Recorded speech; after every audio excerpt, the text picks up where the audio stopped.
What up? Welcome to another episode of Garments and Tycoons, the fashion podcast where the creative meets the business side of the industry. I'm Stefan, your host, and I'm also the proud owner and founder of Stefan Eugene, a lifestyle brand that specializes in quality unisex socks and knitwear.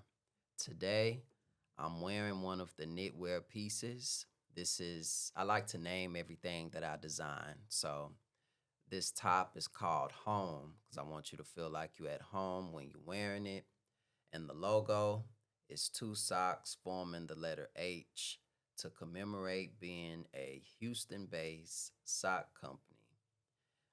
The short sleeve home sweater comes in several different colors. Today I'm wearing the white with the black logo. So if you're interested, definitely head over to stefaneugene.com. Grab you a top or some socks. We also have a pair of complimentary socks. That's right, the socks are 100% complimentary. Well, almost. If you are going to buy them through the website, you'll have to cover the shipping. But other than that, they're complimentary 100%. So, yeah. On this episode of Garments and Tycoons, at the recording of this episode, should I say, earlier this week, it was announced that Grace Wells Bonner, a London based fashion designer who is super dope, she has been appointed as the new men's creative director of Hermes. So I've been living on a high ever since I I discovered this news. I woke up one morning and that was literally the first thing that I read. Really made my day.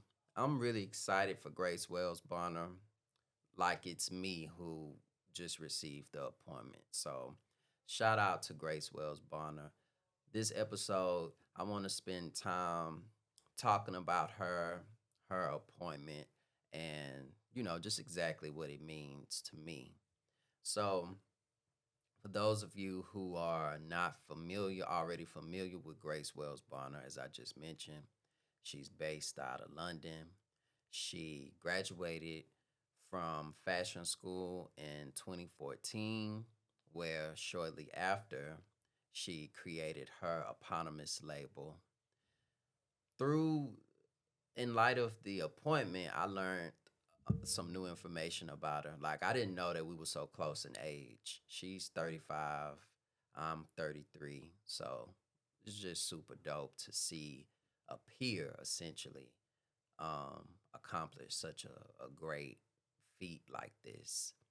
And I also learned that what Grace and I shared in common is an affinity and appreciation for the Hermes brand. I learned in one of her older interviews, she expressed that to work with Hermes one day would be like a dream. I share those same sentiments. I found an older tweet of mine that I posted back in 2019 where I said the exact same thing. I've always been focused on Stephon Eugene. It's my number one priority.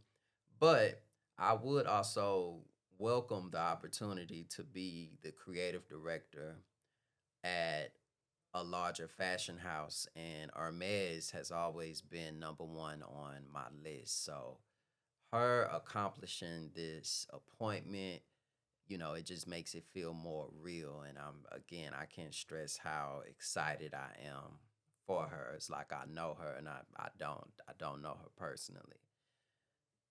Another thing that I wanted to speak on in regards to this appointment is that I feel like this is a subtle fuck you from the Hermes family to Bernard Arnault and LVMH.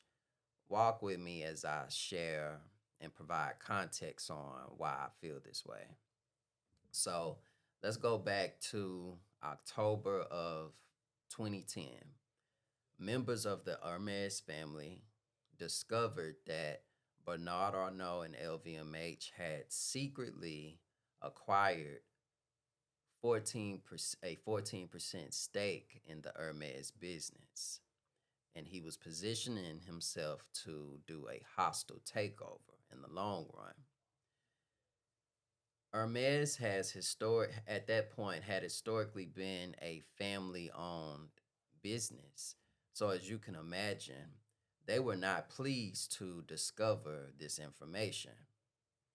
And they immediately began to take action to fend him off. Now, to provide some additional context, at this point in time, Bernard Arnault had already been notorious for moving like that. He earned he's earned several nicknames, one being the Wolf in Kashmir, based off his business tactics.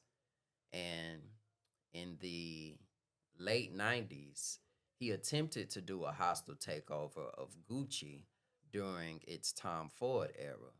If you go back to my Garments and Tycoons episode where I talk about Tom Ford, I spent a nice amount of time discussing the legal battle between Gucci and Bernard Arnault. So go check that out.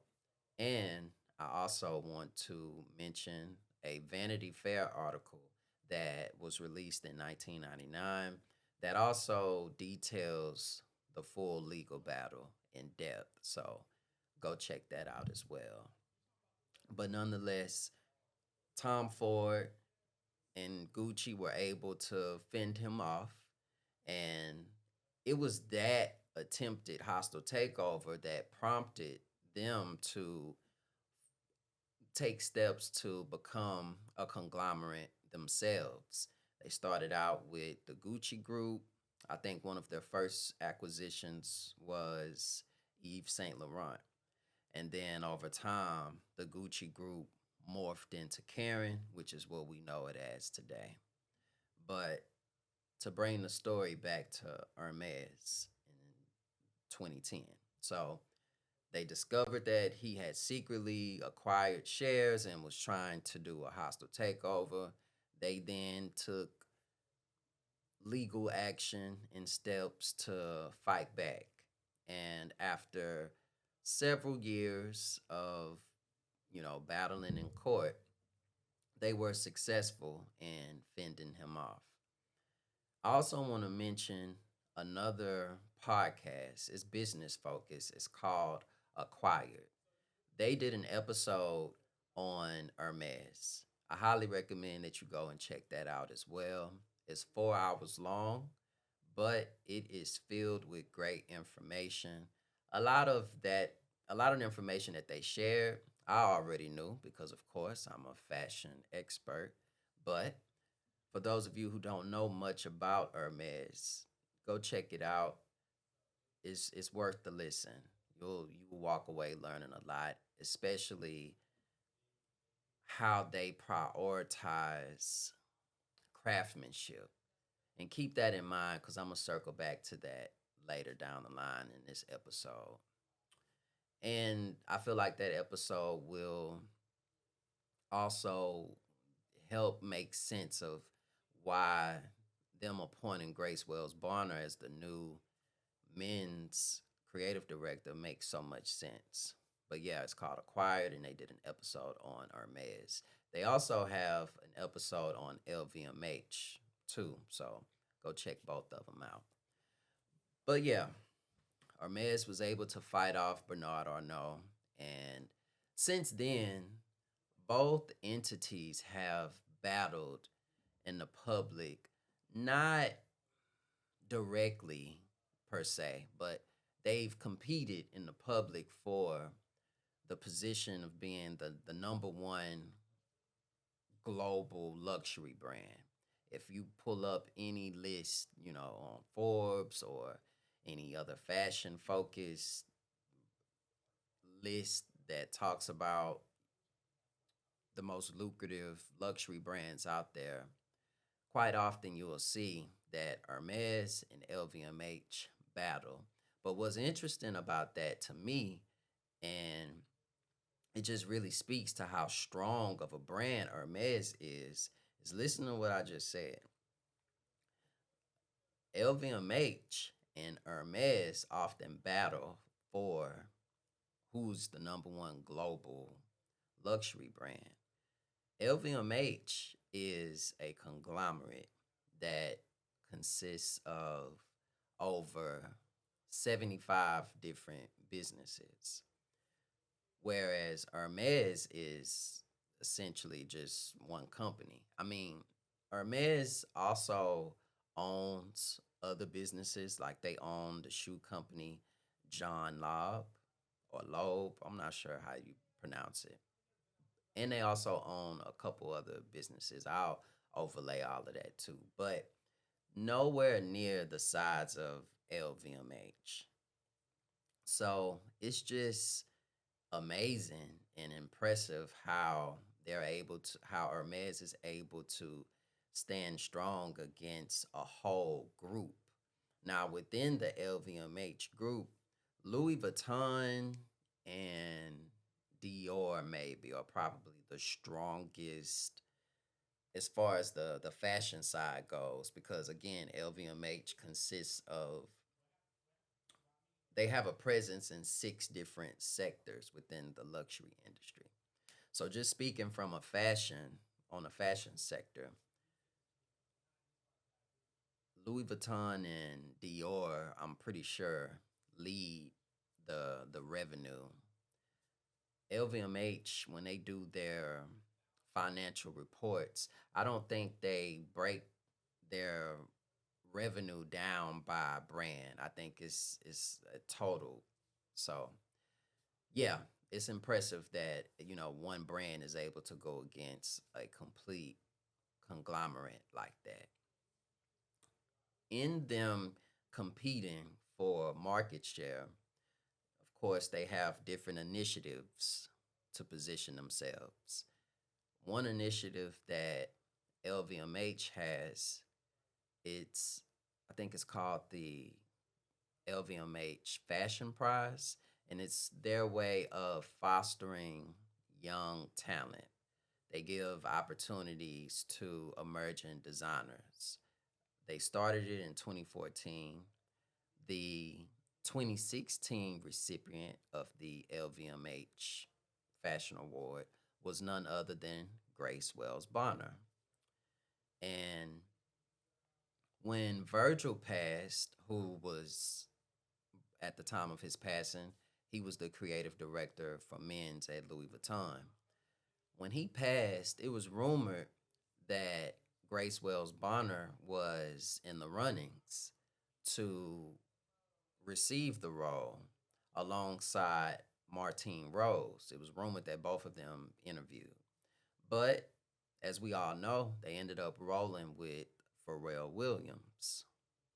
Some people didn't like them appointing Pharrell Williams. Others thought it was a good look. Me personally, I'm indifferent.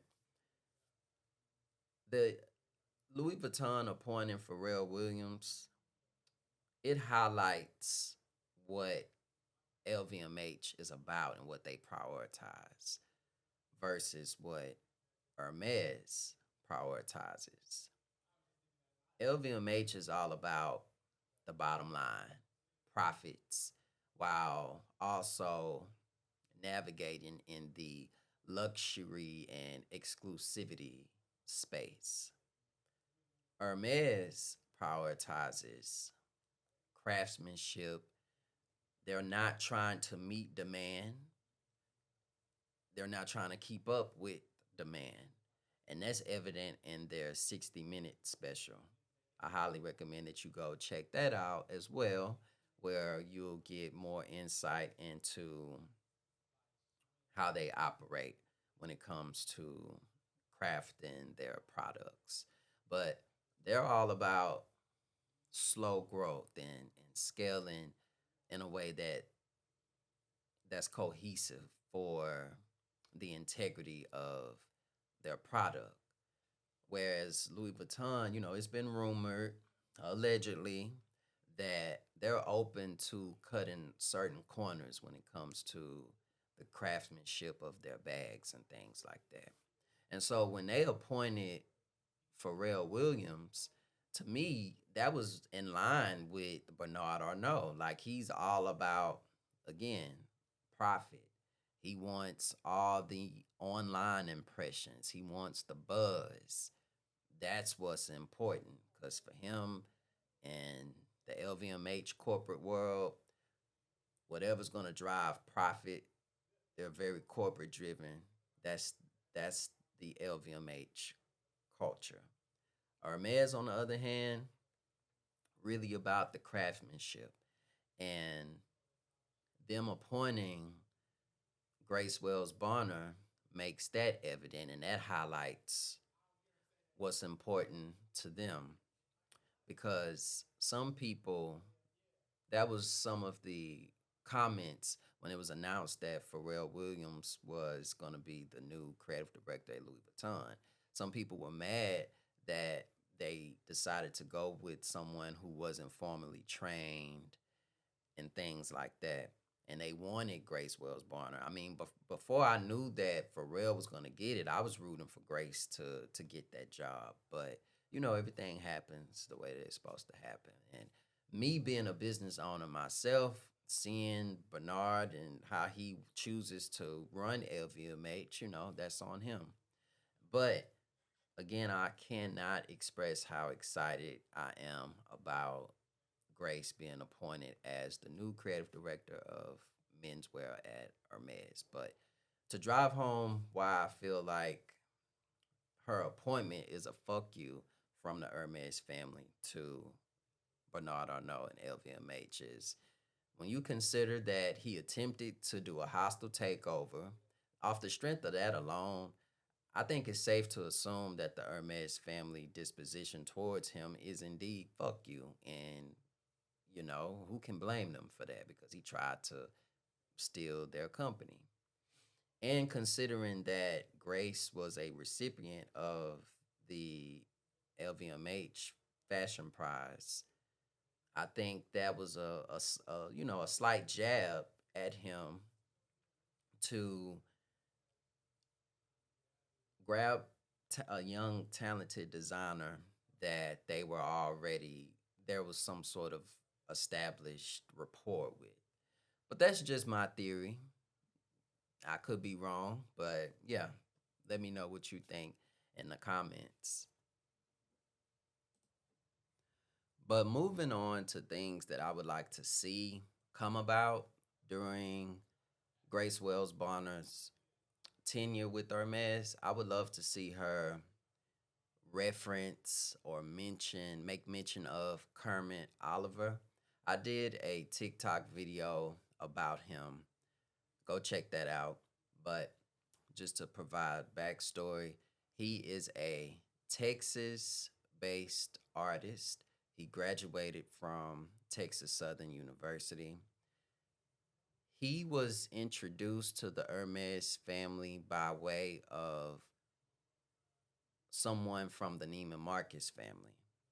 Hermes at the time, they were wanting to commission an artist to help make Western themed scarves. And one of the Neiman Marcus brothers put them in contact with Kermit Oliver. This happened back in the 80s. And Kermit Oliver went on to make over 17 scarves. Some of them sold out, and Hermes usually doesn't remake products that sells out, but for a few of those scarves, they did. And to this date, Kermit Oliver is the only American to ever design with Hermes. So, but he's black, so I would love for Grace Wells Bonner to reference him in some sort of way. I think that would be super dope. Grace Wells Bonner's appointment with Hermes just really has me motivated to keep going and keep driving my own brand, Stephon Eugene. And one thing that I would like to share is that this year I've been following a reading formula where for every two fiction books I read, I backdoor and I read a nonfiction. Prior to learning that Grace had gotten appointed with Hermes, I was thinking about breaking that formula and just reading fiction for the rest of the year because the most recent book that I just finished reading was technically my second fiction. So I was thinking to myself, I'm feeling the vibe of fiction right now. So I'm gonna just rock with that throughout the remainder of the year. But it was something about learning, well, finding out that she had gotten the role with Hermes that was like, oh, now I gotta, I gotta stay going. I gotta keep studying. And so the book that I'm currently reading now is it's called Slaves to Fashion by Monica L. Miller. This book was used as like the center piece and center focus for the most recent Met Gala that happened back in May. If you recall, the theme was dandyism. And that's essentially, what this book covers. Um, I had bought it like I think a month and a half ago. And like I said, I follow a strict order of books that I read. So I was eventually going to pick it up. But finding out that Grace had gotten a role with Hermes had me like, okay, now's the time to pick this up. So I'm excited to finally read this book. I started it yesterday, and I'll be sure to do content on the interesting findings that I learned through reading Slaves to Fashion. But yeah, man, I just wanted to do this episode briefly to show love to Grace Wells Bonner. If she or someone from her team sees this video, keep doing your thing. And if you open to it, I would love to come in and help in any kind of way, especially in the area of socks. If you ever going to do or highlight socks in any way, I would love to come in and help design socks. I consider myself to be the best sock designer in the world. I have plenty of ideas that I know will support the Hermes ethos. So definitely tap in with me. But that's it for this episode. Drop a comment and let me know what you think. Let's engage in some dialogue. Make sure you hit that subscribe button. And like I like to end all my Garments and Tycoons episodes, may all your pain be champagne.